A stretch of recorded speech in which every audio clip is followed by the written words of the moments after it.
Et salut tout le monde!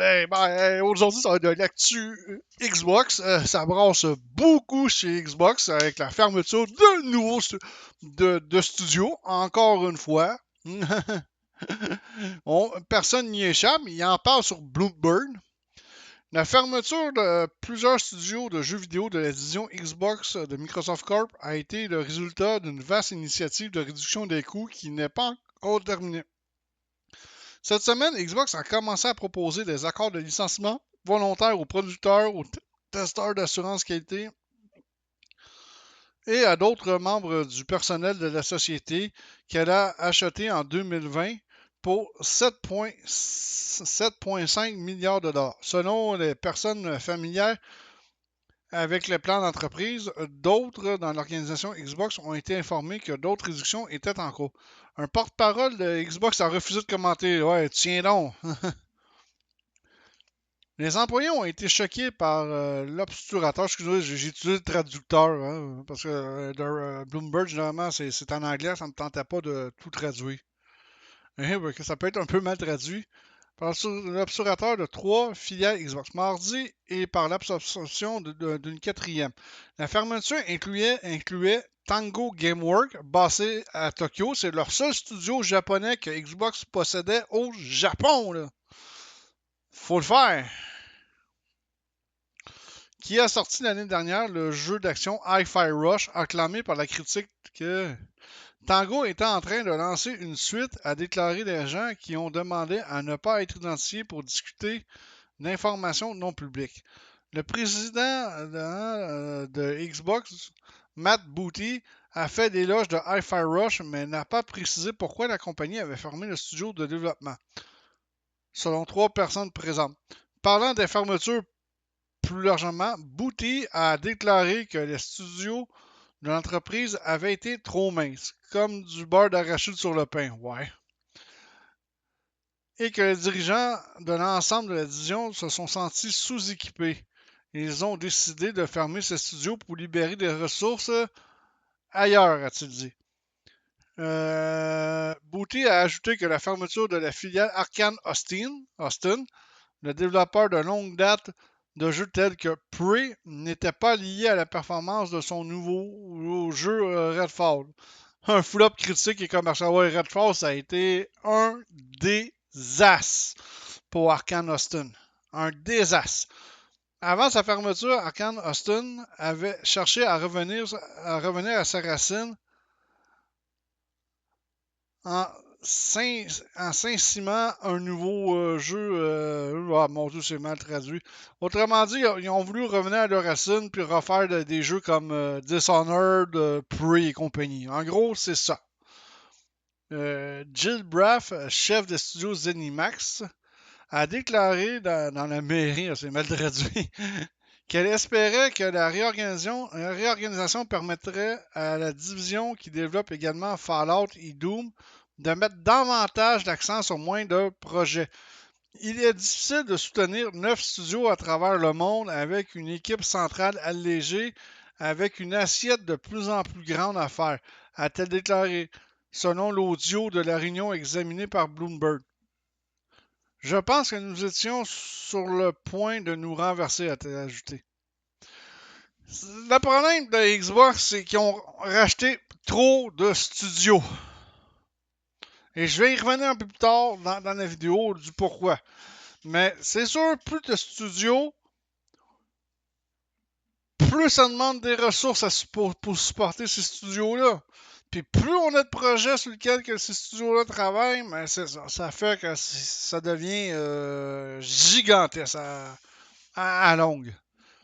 Tango et Arkane ont tous deux sorti des jeux l'année dernière et cherchaient à recruter du personnel supplémentaire alors qu'ils ont lancé de nouveaux projets. Ce que Booty et Braff ont suggéré être le principal facteur à l'origine de cette fermeture. Shinji Mikami, fondateur et chef du studio de Tango, est parti l'année dernière. Ouais. Sa réduction à Xbox surviennent dans un cadre d'une plus grande contraction de l'industrie de jeux vidéo en raison des changements économiques et à la suite d'une période de croissance rapide pendant la pandémie. Ouais, c'est vrai. La pandémie a fait croître l'industrie du jeu vidéo de façon phénoménale. Récemment, la division du jeu de Microsoft s'est développée plus que n'importe lequel de ses concurrents par le biais d'acquisitions de ZeniMax et d'Activision Blizzard pour plus de 76 milliards de dollars combinés. En février, Microsoft a supprimé 1900 emplois principalement à Activision Blizzard. L'acquisition massive d'Activision Blizzard a intensifié l'examen de la division Xbox par les dirigeants de Microsoft selon des personnes familières. Ouais. Mais là, on va avoir aussi peut-être une partie de la réponse aussi d'une certaine façon. Ces dernières années, Xbox a été profondément investi dans le Xbox Game Pass, un service d'abonnement qui offre un accès illimité à des centaines de jeux téléchargeables moyennant une redevance mensuelle. Pour remplir le service de nouveaux avantages, Xbox a acquis des dizaines de studios, y compris des tenues connues. Ouais. Pour faire des jeux plus petits tels que Double Fine basant à San Francisco. Bon. Alors que la plupart des éditeurs de jeux cherchent à prendre de grandes balades avec des jeux qui coûtent des centaines de millions de dollars, Xbox a promis de soutenir des titres créatifs moins tentaculaires tels que Hi-Fi Rush avec des budgets plus faibles et des attentes de vente plus faibles. Peu importait qu'un jeu en vente de dizaines de millions, ouais, c'est mal traduit, d'exemplaires, tant qu'il contribue à renforcer la bibliothèque du Game Pass. Mais Game Pass n'a pas vu la croissance massive que le patron de Xbox, Phil Spencer, pourrait avoir espéré. Eh oui, les objectifs que M. Spencer s'est fixés pour le Game Pass, mais la croissance n'a pas eu lieu. Pour la simple et bonne raison, et d'un, Xbox est très mal établi dans le monde. On sait qu'en Europe et au Japon, les compagnies, on sait que c'est PlayStation qui domine le marché. Puis même en Amérique du Nord, c'est PlayStation qui domine le marché. Xbox a énormément de la difficulté à s'installer sur le marché du jeu vidéo présentement. Ils ont misé sur le Game Pass. Ouais, l'idée était bonne, mais pour remplir ta bibliothèque de ce service-là, ça te prend des studios. Puis il faut quasiment que tu les achètes, ces studios-là. Parce que c'est pas tous les studios indépendants qui vont accepter tant que ça que le jeu sorte Day One sur Game Pass. Parce qu'on s'entend que le Game Pass, moi, présentement, c'est mon opinion. Pour Xbox, présentement, ce n'est pas rentable. C'est pas rentable, le Game Pass, présentement. Xbox veut pousser de plus en plus vers ça. Mais présentement, là, l'objectif de croissance, ça a pas mal échoué. Même s'il y a des millions de joueurs qui l'utilisent, mais des millions de joueurs, quelques millions de joueurs dans le monde entier, si on parlerait, mettons, de 4 millions de joueurs, par exemple, dans le monde entier, c'est pas grand-chose de ce côté-là. Tu sais? Matt Piscatella, directeur exécutif de la société d'analyse Circana, a déclaré que les dépenses mensuelles d'abonnement à des jeux vidéo aux États-Unis ont été à la baisse de la croissance en un seul chiffre depuis le milieu 2021. Ça veut dire qu'il y a de moins en moins de gens qui s'abonnent au Game Pass présentement. C'est ça que ça veut dire. Puis ça, présentement, ça fait extrêmement mal à Xbox. Parce que Xbox misait là-dessus. Xbox disait que le Game Pass, le service du Game Pass, ça va être l'avenir du jeu vidéo. Et on n'est pas encore tout à fait rendu là, malheureusement. De, euh, de ce côté-là. Dans nos données, les dépenses du Game Pass ont vraiment connu une grande croissance à la fin de 2019 jusqu'au début 2021. Puis ça coûte cher faire rouler ce service-là, malgré tout. Là. Et ce sont depuis lors réglé à déclarer masse fiscale. Les jeux et les contenus complémentaires ainsi que les modèles free-to-play sont toujours la méthode largement préférée pour se rendre aux jeux vidéo par les consommateurs américains, du moins pour le moment. Bon, moi je suis pas encore rendu au free-to-play, là. Je joue à des free-to-play, mais on s'entend. Bon, bien qu'il n'y ait aucune indication que Xbox ait l'intention d'abandonner le modèle du Game Pass, non, je pense qu'ils, par orgueil, ils vont continuer à miser dessus. Il y a des indices que ces gros paris n'ont pas payé. Oh non, vraiment pas. Au dernier trimestre, les ventes de contenu et de services de Xbox ont augmenté de 62%, mais comme l'analyste de Nico Partner, Daniel Hamad l'a souligné, le mois dernier, la croissance a été entièrement à l'aventure d'Activision Blizzard. En ce qui concerne les médias sociaux, il a noté que sans les ventes de cet accord, les revenus des jeux de Xbox auraient diminué d'environ 5% d'une année à l'autre. Sans croissance des logiciels et de services et sans forte baisse de revenus matériels. Bon, OK. C'est ça qu'il s'est dit en gros. Avec des revenus de la console en baisse, la société a récemment commencé à sortir, à sortir de certains jeux sur des plateformes concurrentes. Ben oui. Pour ça que Xbox n'est pas capable de conserver ses exclusivités. Dans une interview accordée en mars au site de jeux Polygon, Spencer a déclaré: ce qui me préoccupe le plus pour l'industrie, c'est le manque de croissance.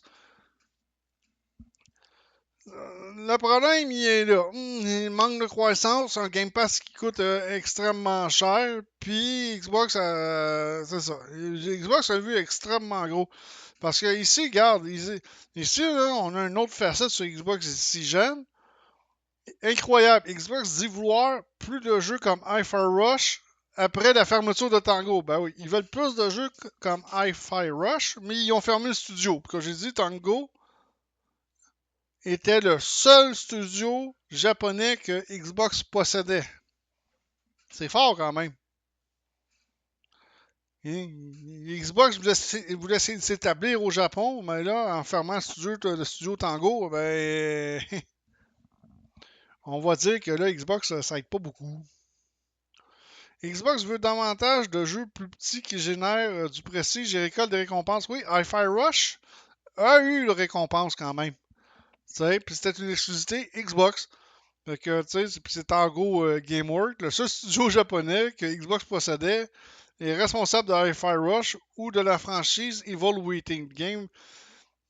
Tango GameWorks fermera également ses portes. Nous sommes reconnaissants de leur contribution à Bethesda et aux joueurs du monde entier. Hi-Fi Rush restera disponible pour les joueurs sur les plateformes actuelles, écrivait Xbox lors de l'annonce de la fermeture. Encore là, on arrive ici avec Matt Booty qui se contredit vraiment. T'sais. C'est une bien triste nouvelle, mais pas encore la plus surprenante. Ouais, regarde. Nous avons besoin de jeux plus petits qui nous donnent du prestige et des récompenses, aurait déclaré Matt Booty lors d'une réunion publique pour discuter des objectifs de la division selon les informations de Verge. Ben ouais, ben c'est ça. Déclaration fracassante qui intervient juste après la fermeture de Tango Gameworks, dont le dernier jeu Hi-Fi Rush entre justement dans cette catégorie. Puis il travaillait Tango Gameworks sur, je pense, une suite possible de Hi-Fi Rush. Puis Xbox veut toujours développer cette suite-là. Mais comment ils vont faire vu qu'ils ont fermé le studio en question? Non, tu sais, Hi-Fi Rush a reçu un très bon accueil critique lors de sa sortie surprise en janvier 2023 et il se trouve parmi les meilleurs jeux de Xbox de 2023 selon les notes Metacritic. Ici, Xbox recherche des jeux à prestige. Rappelons que Hi-Fi Rush a tout de même reçu le prix de la meilleure animation au dernier BAFTA. et qui était nommé dans plusieurs autres catégories telles que meilleur sound design ou la meilleure nouvelle franchise. C'est ça, tu sais, ils ont gagné un prix. Le studio était prêt à travailler supposément sur une suite, je pense, de Hi-Fi Rush. Mais c'est ça. Après, après 3 mois après sa sortie, les développeurs annonçaient que Hi-Fi Rush avait touché plus de 3 millions de joueurs. C'est sûr qu'on ne peut pas s'attendre à un nombre de ventes comme on peut pas s'attendre. Ils peuvent pas. On s'attend pas à ce qu'ils vendent autant qu'un Call of Duty va vendre. Dans le même temps, Aaron Greenberg, patron du marketing Xbox, déclarait que le jeu était un succès retentissant dans tous les indicateurs de performance interne. Nous ne pourrions pas être plus heureux de ce que l'équipe Tango Gameworld nous a livré avec cette surprise, déclarait-il le 21 avril 2023. En septembre dernier, le directeur de Xbox, Phil Spencer, déclarait dans une interview que la marque allait sortir davantage de jeux issus de studios japonais. Yee! Yee! Ok, mais vous venez de fermer votre seul studio japonais. C'est un peu stupide, là, vos affaires. Fait que là, tu sais, puis là, il flatte les créateurs de jeux japonais. Les créateurs de jeux japonais font également partie de Microsoft Game Studio, et bien que certains titres ne puissent pas encore être annoncés, nous travaillons également avec des fabricants japonais pour développer de nouveaux jeux. L'environnement de développement s'agrandit, y compris des jeux développés en interne ou en externe. Et nous pouvons donc nous attendre à voir plus de titres japonais dans l'avenir. Ouais, c'est pas très beau tout ça. Puis même sur The Verge, ici, il en parle. Microsoft dit qu'il a besoin, encore là, de jeux comme plus de jeux comme Hi-Fi Rush, le lendemain du meurtre de son studio. Les employés ont pas. De la façon que les employés ont appris ça, moi, d'après moi, les employés n'ont peut-être pas dû vraiment apprécier la nouvelle de ce côté-là. Mais c'est ça. Pour vous dire que Xbox est trop gourmand. Puis il faut dire que Xbox, non seulement il a racheté beaucoup de studios, c'était pour son Game Pass aussi, mais si on se rappelle aussi, quand ils ont voulu racheter Activision Blizzard, il y a eu un procès, blablabla, on s'en rappellera tous, l'année passée. Puis il y avait eu un document qui avait fuité au tribunal. Puis ça dévoilait le plan de match que Xbox voulait arracher le plus de studios possible pour effacer Sony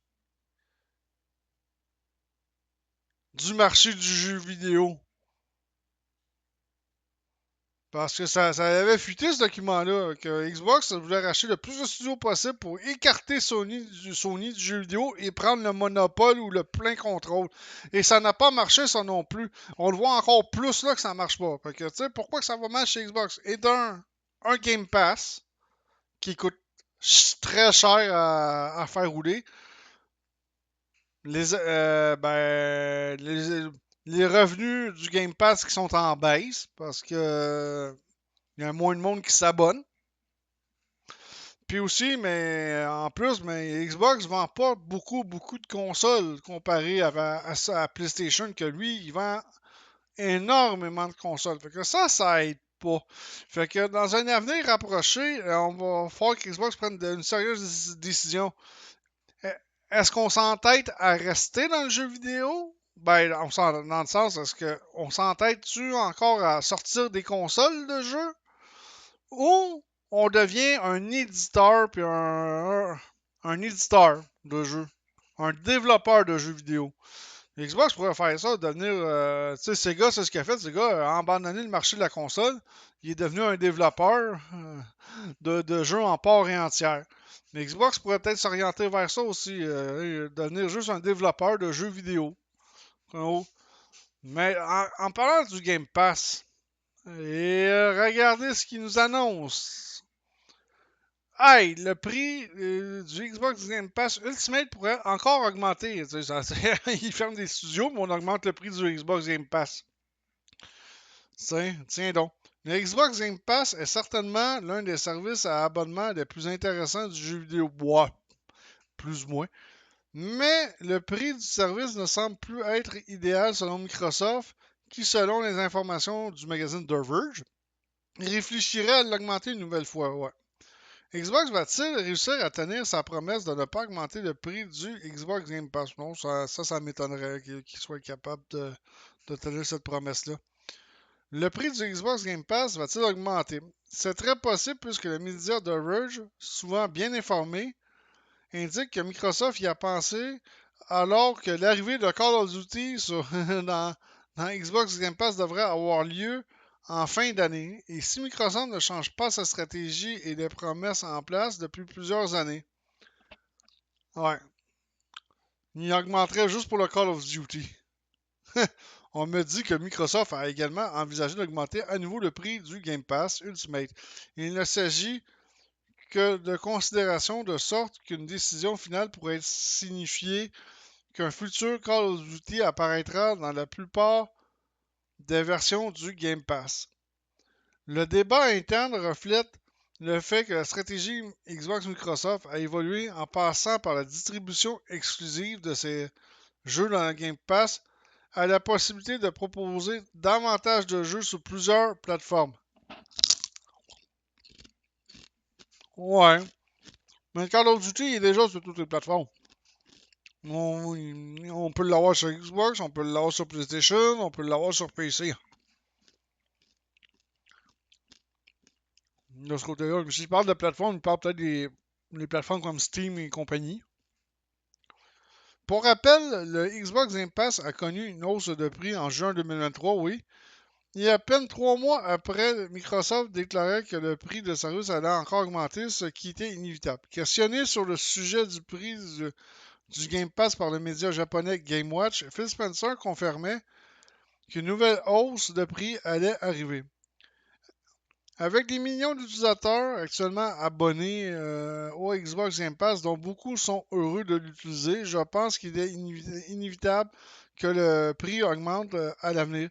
Même s'il est indispensable que nous offrons plus de valeur que cela, nous avons augmenté le prix une fois récemment, mais la décision a été prise après mûre réflexion. Nous pensons qu'il est important de fournir des services dont la valeur est reconnue comme suffisante, même si nous devons augmenter le prix. C'est un peu n'importe quoi. Bon, en conclusion, Xbox ferme des studios parce que ça va pas bien, puis ils ont de la misère à supporter le projet parce qu'ils travaillent sur trop de projets en même temps. En plus, le Xbox Game Pass n'a pas connu la croissance que M. Phil Spencer espérait. M. Phil Spencer, lors d'une entrevue, il espérait de tripler et même quadrupler le nombre d'utilisateurs du Game Pass. Et ça n'a pas eu lieu. Et ça fait mal présentement à Xbox parce que ça veut dire que le nombre d'abonnements doit être stagnant ou même doit diminuer. Si les abonnements diminuent, ça reste une baisse de revenus de ce côté-là. Et en plus, mais Xbox a voulu racheter aussi le plus de studios possible. C'était un plan qu'ils avaient machiné. Puis qu'on a su lors du procès Xbox PlayStation concernant l'achat d'Activision Blizzard. Comme quoi Xbox envisageait d'acheter énormément de studios pour écarter Sony du marché du jeu vidéo. C'était un plan ambitieux, mais ça n'aurait jamais fonctionné plus parce que même s'ils auraient racheté tous ces studios-là, on regarde présentement ce qui se passe. Ils ont de la misère ils ont de la misère à supporter leur studio présentement Xbox. Ils ont vraiment beaucoup de misère à supporter le studio. Sony a racheté des studios beaucoup plus petits, dans bien des cas, mais au moins ils sont capables de supporter leur studio Sony présentement. Hein? C'est pas pour rien qu'ils ont une plus grosse part du gâteau de ce côté-là sur le marché du jeu vidéo. Ils ont des plus petits studios, certes, mais c'est un peu plus facile, c'est beaucoup plus facile à supporter de ce côté-là. Fait que comme j'ai dit, on va voir dans un avenir rapproché qu'est-ce qui va arriver avec Xbox. Ça va peut-être devenir. Il y aura peut-être plus de console Xbox, on sait jamais. Fait que là-dessus, je vous dis ciao tout le monde, à la prochaine.